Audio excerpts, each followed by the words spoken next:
Vamos a evaluar entonces las osteotomías rotacionales en el fémur, cuáles van a ser sus implicaciones en el manejo y en los resultados. Como objetivos grandes que me tracé para la charla, vamos a explicar rápidamente qué consiste la anteversión femoral y cómo se evalúa clínicamente. Vamos a exponer cuáles son las indicaciones de llevar a osteotomía desrotadora basados en los textos clásicos y en los trabajos recientes a los pacientes. Y finalmente, el objetivo es presentar la evidencia que existe con respecto a la técnica de la osteotomía y así exponer algunas conclusiones y recomendaciones para el manejo de los pacientes. Entonces, para hablar de los conceptos claros, vamos a mencionar que la versión, lo que se denomina versión, es el rango de rotación que existe alrededor de un eje longitudinal. Cuando estamos hablando de esta entidad, vamos a mencionar que cuando ya cambiamos el término a la torsión o a la maltorsión de la extremidad, es cuando estos parámetros normales se desvían más de 2 desviaciones estándar con respecto a la versión normal, y esto ya se consideraría pues algo anormal, y tener claro que la versión femoral o la anteversión femoral se va a medir a través de un eje que va por todo lo largo del cuello del fémur y el ángulo que se forma con una línea posterior que pasa por toda la región posterior de los cóndilos femorales. Vemos entonces como en un paciente con una anteversión femoral normal, vemos como un ángulo que se forma entre el eje del cuello del fémur y la línea que se traza por toda la región posterior de los cóndilos femorales es aproximadamente entre 15 a 20 grados, como lo vamos a ver más adelante. Y cuando tenemos una alteración en la alineación y en la versión femoral, ya sea hacia la región anterior o hacia la región posterior, vamos a tener una alteración en estos parámetros normales, y eso finalmente nos va a influir en la anatomía de la extremidad y adicionalmente en la mecánica de la misma. Rápidamente mencionar algo de la historia natural de la rotación de la extremidad. Sabemos que en el útero, más o menos a los 5 meses, la torsión tibial interna es alrededor de los 20 grados. Cuando nacemos, esta disminuye aproximadamente unos 15 grados, y la versión femoral al nacimiento es aproximadamente de 40 grados. ¿Qué pasa? Digamos que teniendo en cuenta que es una anteversión femoral bastante aumentada, lo que neutraliza o lo que nos hace percibir que los niños tienen una extremidad, digamos, bien alineada, es la contractura de cadera que se presenta en los primeros 2 a 3 años de vida. Por eso, en este caso, en este momento es imperceptible pues la malrotación de la extremidad. Ya luego que luego de los 2 a los 3 años, el niño empieza pues a presentar, o digamos que esa contractura de cadera empieza a disminuir, y es cuando se empieza a percibir el perfil rotacional de la extremidad durante los primeros años de vida. Esos cambios rotacionales finalmente van a ser, digamos, normales entre los 8 y los 10 años de edad, y van a ir disminuyendo hacia los rangos normales alrededor de los 12 a los 13 años en un 80% de los pacientes, adquiriendo una tibia pues en rotación externa aproximadamente 15 grados, y el fémur rota al menos aproximadamente unos 20 a 25 grados, disminuyendo así la anteversión del cuello femoral. Es bien importante tener en cuenta esto porque estas deformidades rotacionales con la arterial aumentada son muy comunes en los niños, pero hay que tener claro que normalmente es una entidad o es un proceso natural que va a ser autolimitado en estos niños, y adicionalmente describen trabajos que va a estar relacionados cuando pasamos el límite de edad y que la versión femoral no mejora. Vamos a tener pacientes para algunos autores y para algunos trabajos con dolor anterior de la rodilla, inestabilidad patelofemoral y alteraciones para la marcha. Entonces, por eso es importante hablar de este tema. Rápidamente, para tener en cuenta cuál es, digamos, cómo se debe evaluar el perfil rotacional de la extremidad, o al menos hablando de la versión femoral, el objetivo es que vamos a evaluar al paciente en prono con la extensión de la cadera bilateral, con el objetivo de evaluar cuál es el grado de rotación interna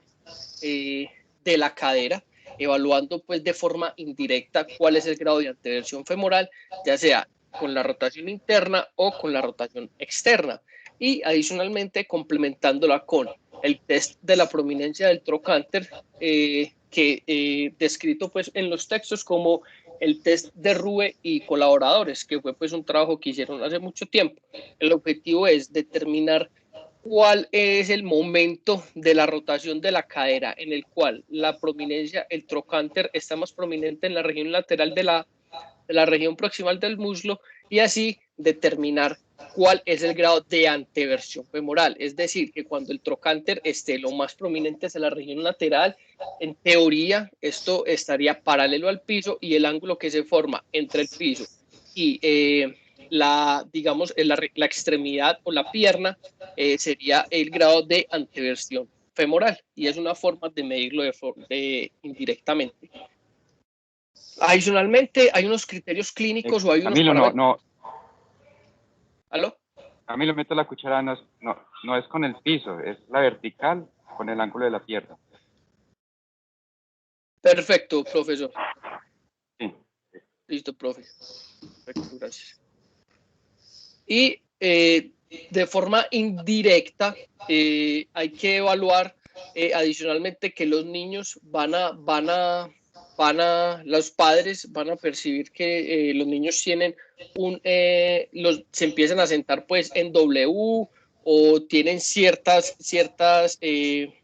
parámetros para la marcha, como que mi niño me camina con los pies para adentro o hace una rotación pues inadecuada de la extremidad, así como se muestra en esta imagen. O adicionalmente, como lo podemos ver en esta imagen, que es un paciente en el cual las rótulas de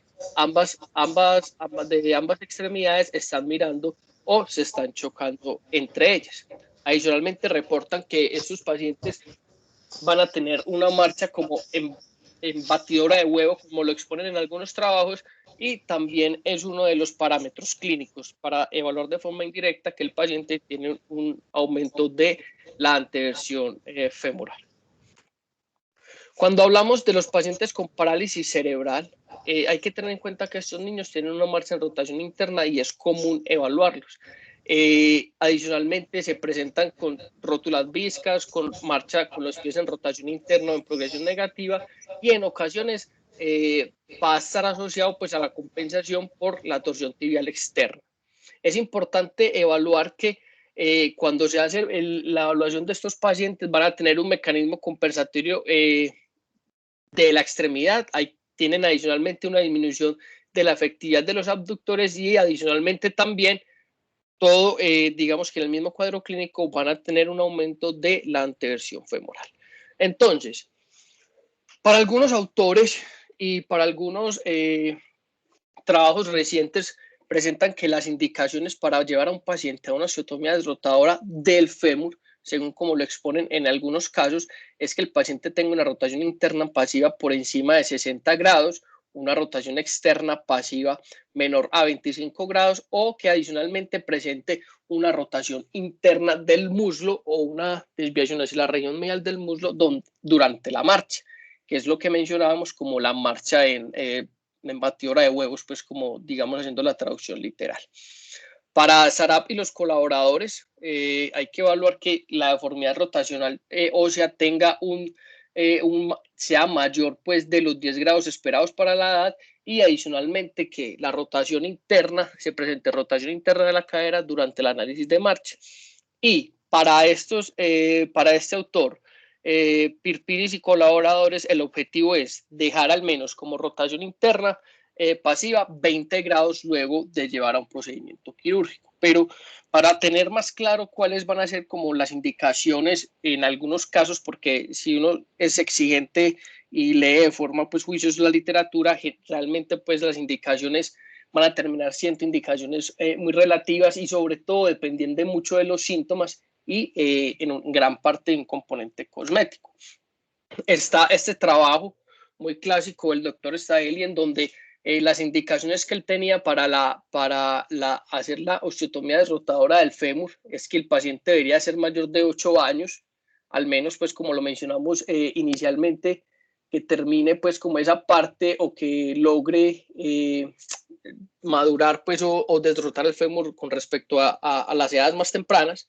que tenga una anteversión mayor a 50 grados, o que tenga una desviación interna, una rotación interna por encima de 3 desviaciones estándar, es decir, mayor a 85 grados y una rotación externa menor a 10 grados. Hay que tener en cuenta adicionalmente que tenga una torsión severa, evaluando desde el aspecto cosmético y funcional, y sin duda teniendo en cuenta pues todo el consentimiento de la familia. Son las propuestas y es lo que nos propone el doctor Staeli para este manejo. Entonces, cuando uno empieza a revisar la literatura y empieza a evaluar cuáles son las opciones de la osteotomía desrotadoras de fémur, se encuentra con muchos aspectos y muchas opciones. Hacerlo en la región proximal, ya sea inter o subtrocantérica, en la región diaficiaria o en la región distal, y adicionalmente nos presentan en muchos de los trabajos cuál es la diferencia o cuáles o las diferentes opciones que hay con los implantes que vayamos a utilizar. Es así entonces como en una revisión que me encontré, reportan estos resultados de Nelitz y colaboradores, en donde hace una osteotomía desrotadora en la región distal a 100 pacientes usando una placa bloqueado medial, y adicionalmente le hizo un seguimiento a los 12 meses en el cual durante el procedimiento quirúrgico le hizo una reconstrucción del ligamento patelofemoral medial, mencionando algo, recordando lo que había mencionado, que para algunos autores esto puede estar relacionado a inestabilidad rotuliana o a luxación de la articulación patelofemoral. Los pacientes presentaban una función, una satisfacción muy adecuada, y finalmente no volvieron a presentar luxación de la rótula. Para este autor, Dixes y colaboradores evaluaron 30 pacientes en donde hicieron una osteotomía supracondilia. Igualmente, digamos que los parámetros clínicos o algunas de las indicaciones que presentaban era, además de la anteversión femoral, era que los pacientes se presentaban con dolor, inestabilidad y en algunos casos pinzamiento de la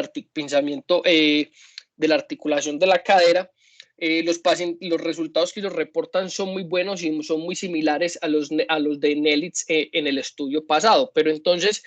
para hacerlo un poco más objetivo, empezamos con la revisión de la literatura y vemos cómo en este estudio publicado en el 2014, en donde van a evaluar la osteotomía proximal femoral desrotadora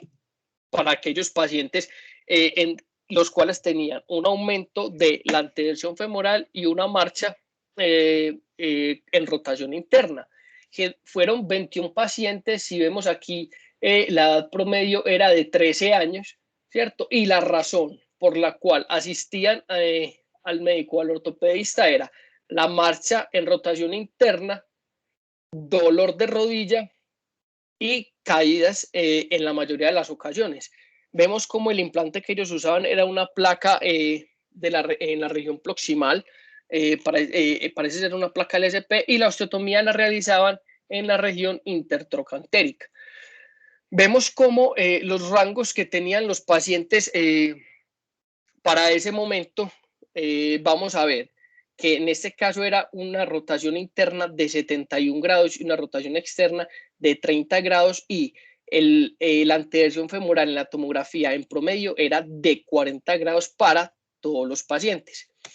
Vamos a evaluar entonces que al examen físico en el preoperatorio y en el posoperatorio vamos a ver cómo estos pacientes tenían una rotación interna cercana a los 71 grados, y vemos cómo en el posoperatorio esa rotación interna disminuyó y casi que se equipara a la rotación externa, teniendo en cuenta que para algunos autores esa sería una de las metas, llevar una rotación interna, una rotación externa muy simétrica para la articulación de la cadera. Y finalmente vemos cómo la marcha era en progresión negativa en el comienzo del estudio, y finalmente logramos obtener una marcha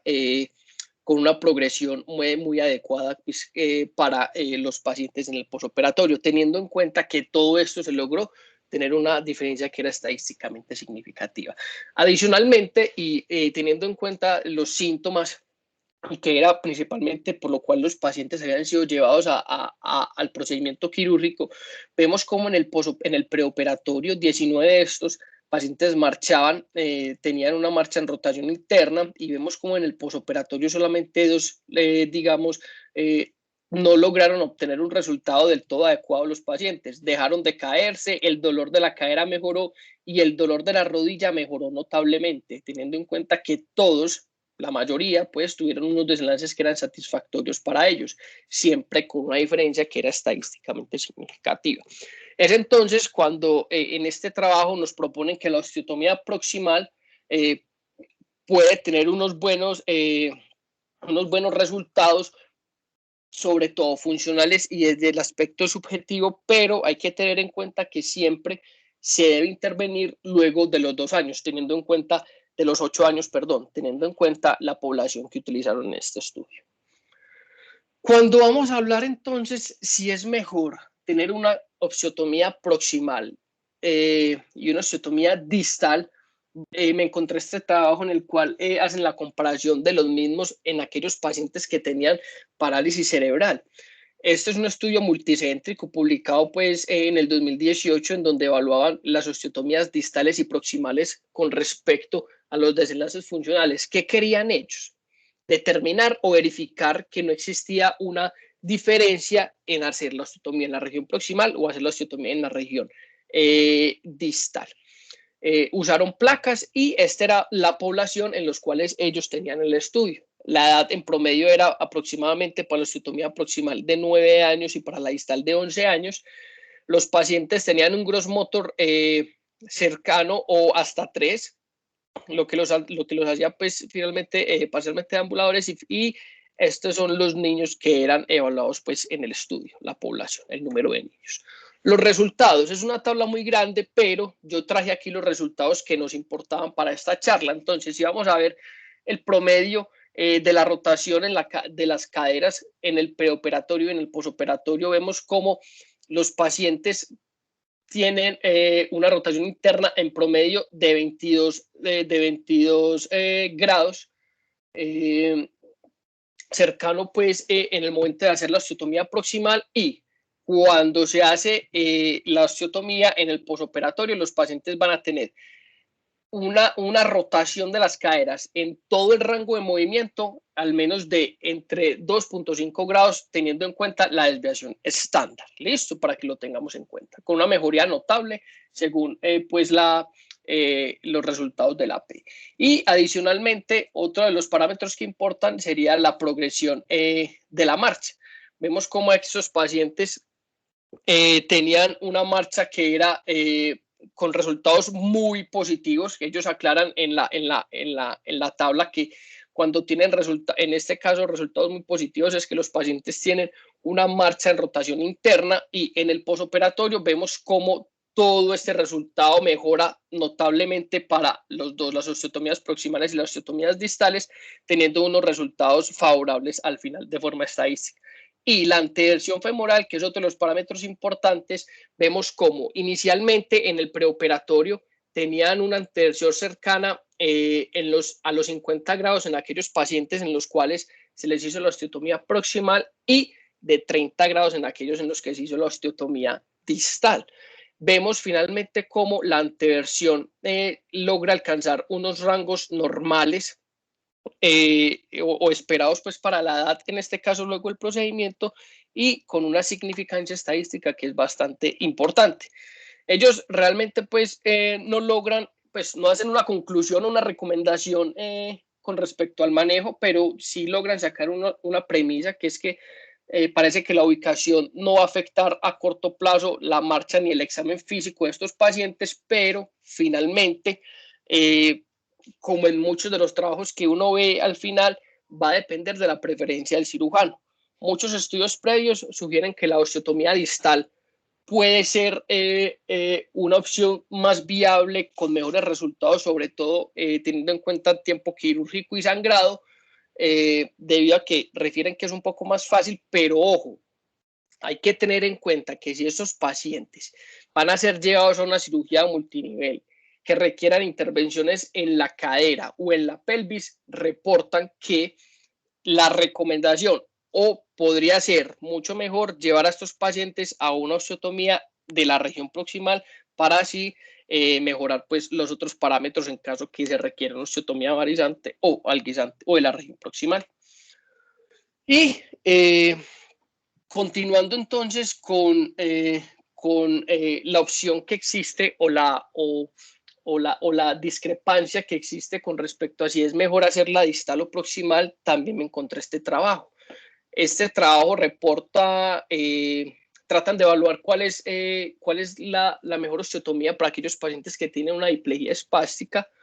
Tienen 28 pacientes. En este caso, la anteversión de los pacientes era aproximadamente a 40 grados en cada uno de los grupos. Ellos querían evaluar de forma clínica, radiológica y cinemática cuál era el resultado de cada una de las osteotomías luego de un seguimiento de un año. Hacían una osteotomía distal en un grupo y hacían una osteotomía proximal en el otro grupo y finalmente desrotando el segmento distal del fémur. Estos son más o menos como eran las osteotomías que realizaban usando pues unas placas, unas blade plate, y en la región distal pues unas placas reportan que eran bloqueadas. Finalmente vamos a ver que los resultados que ellos proponen es que aquellos pacientes en el preoperatorio, evaluando la rotación interna de la cadera, vemos como en el grupo de proximales era 75 grados, en el de distal 70, y vemos como en el posoperatorio la rotación interna disminuye cerca a 30 grados luego del posoperatorio. Y finalmente la rotación externa, vemos como era tan limitada en el preoperatorio, pero vemos en el posoperatorio cómo logra una mejoría marcada. Adicionalmente, la evaluación de la anteversión del cuello femoral, vemos cómo en el posoperatorio, luego de tener una anteversión femoral por encima de 40 grados en ambos grupos, en el posoperatorio logran obtener una anteversión muy satisfactoria dentro de los parámetros normales, 20 y 21 grados. Y finalmente, en este caso, sí reportan el grado de progresión de los pacientes. Vemos cómo la rotación de la cadera logra obtener una mejoría pues marcada, evaluándola pues de forma cinemática en ambos grupos, lo mismo que la rotación y la articulación de la rodilla y el ángulo de progresión para la marcha, teniendo una mejoría pues marcada y mejorando pues el perfil rotacional de los pacientes. Ellos dicen que no hay diferencia en hacerlo una osteotomía distal o proximal, y tienen en cuenta que si es una osteotomía que va a ser aislada y no requiere manejo de otra intervención ni cirugía de multinivel, para esos autores sería la opción. Finalmente, obteniendo una consolidación a los 3 meses sin importar si era distal o proximal. Hablando pues de las osteotomías, la distal versus la proximal. En este caso, este es simplemente para mencionar este trabajo en donde trataban de evaluar si la osteotomía proximal, ya sea intertrocantérica o subtrocantérica, presentaba algunas diferencias con respecto a la tasa de consolidación, al grado de función o a la limitación en la rotación interna. Simplemente voy a mencionar en este caso que para estos autores la disminución de la rotación interna y la anteversión mejoró mucho de forma notoria en aquellos pacientes en los cuales la osteotomía se hizo en la región intertrocantérica, pero al momento de evaluar la cinemática y la función de las extremidades, no tenían pues diferencias entre ellos. Hablando entonces ya o cambiando de implantes, ya tenemos algo grande con respecto al uso de las placas proximales o distales. Está la opción de los clavos intramedulares, usando pues la técnica cerrada, por decirlo de esta forma, y adicionalmente reportan que en este trabajo sería un mejor manejo de los tejidos blandos, los pacientes logran tener un apoyo más temprano, y adicionalmente sugieren que con esta técnica de la osteotomía de rotadoras con clavos intramedulares, la porción en donde se hace la osteotomía y digamos que la técnica que está asociada con el rimado del canal y todos estos componentes van a ayudar a tener un autoinjerto en esta zona, y esto para ellos va a favorecer la consolidación. Es así entonces donde este trabajo reportan 8 pacientes, es una serie muy corta, pero vamos a ver cómo van a ser los resultados para ellos. Aquellos pacientes en los cuales se les hizo pues esta osteotomía desrotadora con un clavo, en promedio lograron obtener apoyo total con muletas más o menos a los 13-14 días en el posoperatorio. apoyo total, sin muletas, cercano a los 40 días del posoperatorio. Y si bien vamos a ver aquí la tasa de consolidación, parece que en promedio es una tasa de consolidación mucho más rápida que con respecto al uso de las placas, cercanos a 76 días, que son aproximadamente 2 meses y medio. Vemos cómo hacen la comparación, según este trabajo, con el uso de las placas de fémur. Vemos cómo la mejoría o la diferencia entre la tasa de consolidación es mucho más notoria para estos pacientes. Y reportan que esa tasa de consolidación puede ser entre un 15 a un 73%, un poco más rápida que con el uso de otros implantes. Y reportan que estos pacientes en los cuales se usa el método de osteotomía con el clavo intramedular sugieren que es un método un poco más biológico y que puede favorecer a la consolidación y al apoyo temprano y a la rehabilitación de forma más rápida en estos pacientes. Adicionalmente, me encontré este trabajo simplemente para mencionar que también hay clavos cortos cuando se van a hacer osteotomías en la región proximal, diferente a las osteotomías diaficiarias que se realizan con los clavos intramedulares. Entonces, aquí reportan la efectividad del clavo de fémur proximal en aquellos pacientes en los cuales se va a realizar una osteotomía femoral desrotatoria en parálisis cerebral. Tenían 16 pacientes que eran deambuladores. El procedimiento se hizo a los 10 años y se evaluaron pues 24 osteotomías, un seguimiento aproximado de 36 meses. Vemos como la rotación interna en el preoperatorio era por encima de 80 grados y en el posoperatorio llegó a estar cercano a los 50 grados. Y como la rotación externa en el preoperatorio era tan limitada y en el posoperatorio logró tener una mejoría marcada de aproximadamente 30 grados, muy similar a la rotación interna, lo que les había mencionado como una de las metas para algunos de los autores. La consolidación, 9 semanas, reportando pues que es un trabajo que muestra los beneficios también del clavo intramedular, según lo que ellos proponen, y podría ser una opción adicional para el manejo en los cuales se quiera realizar una osteotomía femoral proximal con un clavo de fémur proximal. Por otro lado, y ya teniendo en cuenta, digamos, las ventajas y desventajas que según proponen algunos trabajos de la localización y de los implantes de las osteotomías, vamos a evaluar si, según la literatura, estos pacientes pueden mejorar del dolor y de la función luego de ser llevados a un procedimiento de osteotomía. Entonces es cuando me encuentro este trabajo en el que evalúan el dolor y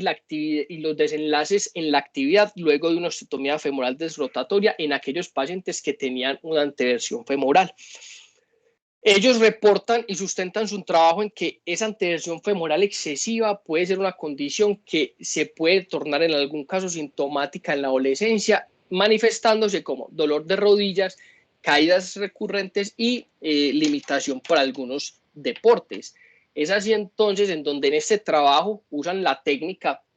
del clavo intramedular para hacer las osteotomías diaficiarias. Evalúan 28 pacientes con la técnica y detectan pues la anteversión con la técnica de la prominencia del trocánter y evalúan de forma pues subjetiva, objetiva, según pues lo que reporten los pacientes, el IKS en el preoperatorio y en el posoperatorio, al menos de un año. Recordar que el IKS entre más alto, los pacientes van a tener una mejor función. Listo, para tenerlo en cuenta. Entonces aquí vamos a recordar cómo la población tenía en el preoperatorio una rotación interna en extensión, rotación externa en extensión y prominencia trocantérica en el preoperatorio de 72 grados y la rotación externa de 22 grados. Vemos cómo en el posoperatorio esa rotación interna y esa rotación externa mejoran de forma notable con un cambio aproximado de 32 grados y de 29 grados para cada una de las rotaciones, teniendo una diferencia que era estadísticamente significativa. Y es así entonces como muestran el ángulo en estas gráficas de prominencia trocantérica en un comienzo, como en el preoperatorio son ángulos que son muy altos para determinar de forma indirecta la anteversión femoral y vemos como en el posoperatorio, un año después de la evaluación, todas las gráficas tienen una tendencia a llegar a los parámetros normales, que van a ser por debajo de 20 grados, que es bastante interesante. Evaluando entonces adicionalmente la función, que lo van a reportar los pacientes, vemos como en el peroperatorio muchos de los pacientes tenían un puntaje de IKS por debajo de 70 y los dividieron en pacientes con puntajes con IKS por encima de 70. Entonces, vamos a ver cómo estos pacientes que tenían un puntaje IKS menor a 70, luego del procedimiento quirúrgico tuvieron una mejoría notable en sus puntajes.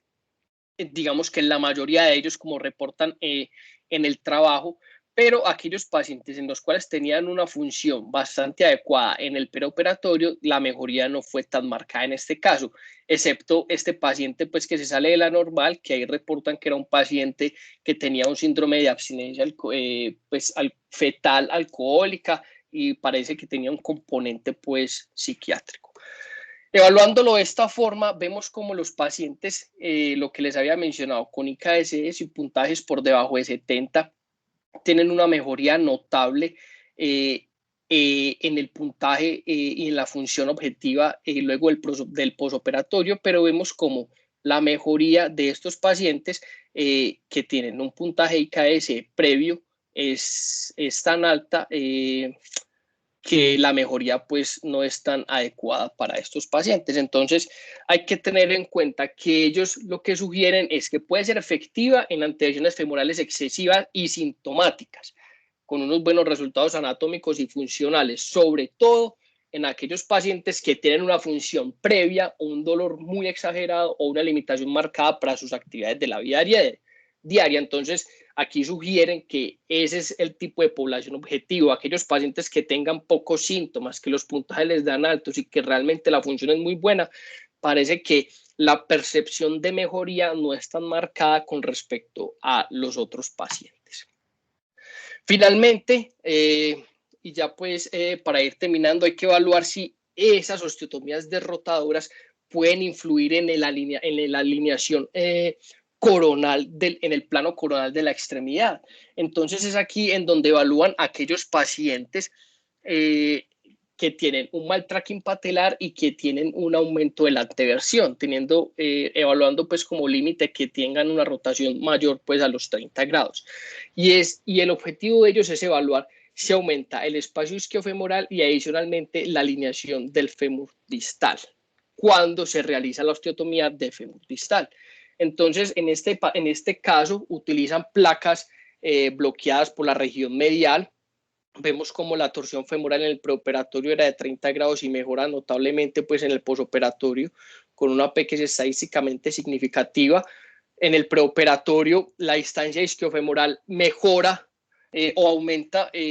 luego el procedimiento quirúrgico al menos 2.4 milímetros cercano a esto, y como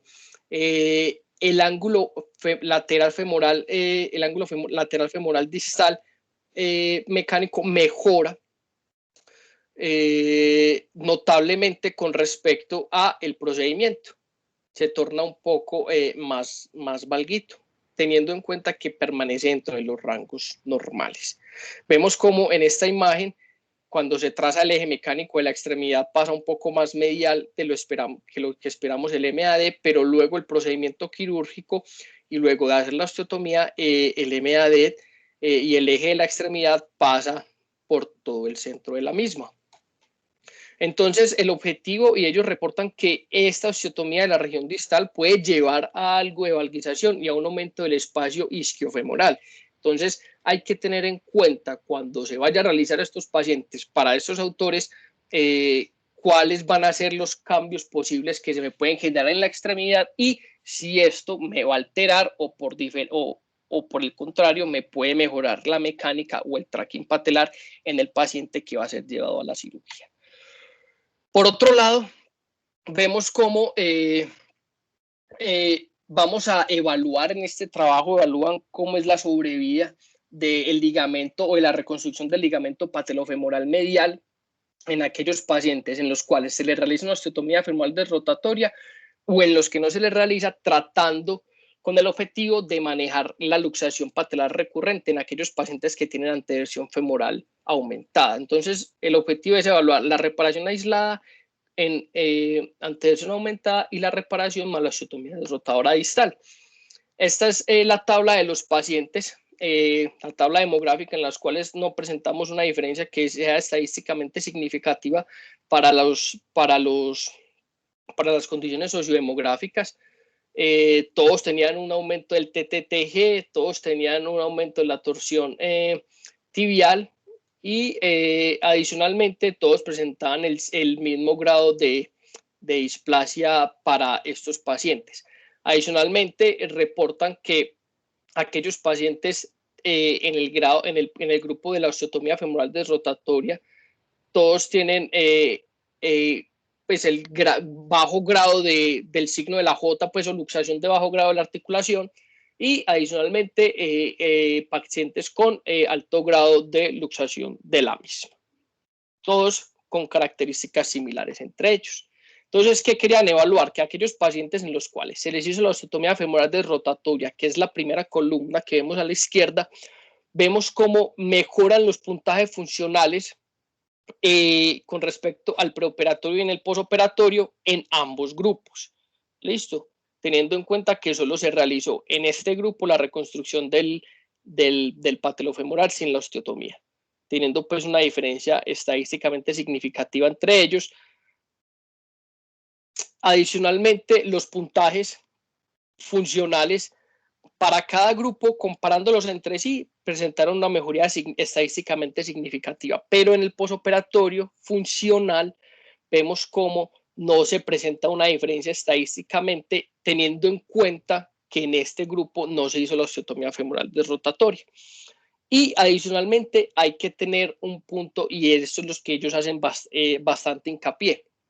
En los pacientes en los que tuvieron y fueron llevados a la osteotomía femoral desrotatoria, que tuvieron signo de la J residual o luxación de la articulación, fue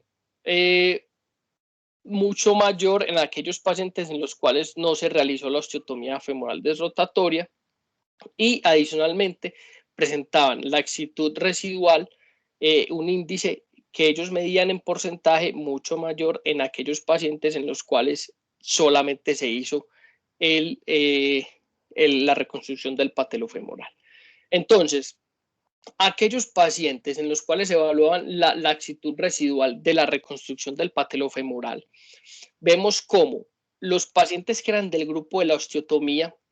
no presentaban laxitud residual diferente a aquellos pacientes en los cuales no se les hizo la osteotomía. Vemos cómo no presentaron más en aquellos pacientes un 94% laxitud residual, y en cambio un 81% en los cuales se le hizo solamente la reconstrucción. Y para estos, de forma significativa, tuvo una diferencia bastante marcada. Entonces ellos sugieren que con respecto a todos estos puntajes, en aquellos pacientes que presentaban un alto grado de luxación o de inestabilidad de la rótula, vemos como aquellos pacientes en los cuales se les hizo la osteotomía femoral desrotatoria, los puntajes mejoraron notablemente y tenían una mejoría con respecto al grupo control, que tenían con parámetros estadísticamente significativos. Y es así entonces en que ellos sugieren que ese manejo combinado parece mostrar unos mejores desenlaces objetivos y subjetivos, sobre todo en aquellos pacientes que presentan alto grado de laxitud en el preoperatorio. Finalmente, Cami, entonces... Perdón un momentico, Cami. Profe, sí, señor. No, pero es que es una cosa de ese artículo. Ese signo de la J de alto grado y de bajo grado, ¿cómo lo midieron? Explica eso, porfa, que yo no sé personalmente cómo es un signo de la J de alto grado y de bajo grado. Eso, profe. Ellos tienen una gráfica en el trabajo, pues ahí me excuso, en donde realmente no es un signo de la J como nosotros lo vemos, sino que es el grado de traslación que presenta la rótula entre, sobre todo, el surco troclear. Entonces, para ellos, cuando tiene un grado de laxitud, un grado de traslación mucho mayor, por decirlo, de 2 cuadrantes, para ellos es alto grado de laxitud. Ya le voy a mostrar, profe, la imagen del artículo para que lo entienda mejor. Pero no es el signo de la J con respecto a lo que vemos cuando el paciente hace la marcha y estas cosas, sino más lo reportan más como la traslación que presenta la rótula sobre el surco troclear, como la inestabilidad que ellos presentan. Listo, ahorita nos lo explicas, que eso es importantísimo, pues. Porque... Sí, señor. Sí, señor. Para este trabajo, ellos reportan entonces que ese manejo combinado parece mostrar unos mejores desenlaces objetivos y subjetivos, sobre todo en aquellos pacientes con alto grado de laxitud en el preoperatorio. Entonces, finalmente, pues las conclusiones, vemos que cuando uno hace la revisión de esto, muchos autores y los trabajos sacan conclusiones, creería uno que a favor de cada uno de los trabajos que están realizando. Yo realmente pues me tomé el atrevimiento y según pues lo que pude leer, porque digamos que no puede uno mostrar todos los trabajos porque aquí nos quedaríamos todo el día, pero entonces yo creo que el segmento parece no influir en los desenlaces, pero si vamos a llevar a un paciente a una cirugía multinivel en el contexto de PSI pues, o de parálisis, yo creo que la osteotomía proximal es una buena opción. Si va a ser una osteotomía aislada, parece que la mejor opción sería hacerlo de forma en la región distal. Cuando estamos hablando del contexto de inestabilidad, dolor o mala alineación, yo creo que evaluar cuál es el grado de laxitud de la articulación patelofemoral y la integridad del ligamento patelofemoral medial y hacer una osteotomía distal. En este caso, pues sería con unas con placas, pero digamos que no importaría pues el implante para este momento. Y finalmente, y teniendo en cuenta los implantes y basado pues en algunos resultados que pueden demostrar, la rehabilitación temprana sería algo más útil usando clavos intramedulares y en el contexto de los pacientes con PSI, el uso de las placas podría ir bien, pero digamos que no es una conclusión que sea pues rotunda para esto. Es más o menos lo que me quedó de la charla y lo que yo puedo aprender y lo que logro extraer de toda esta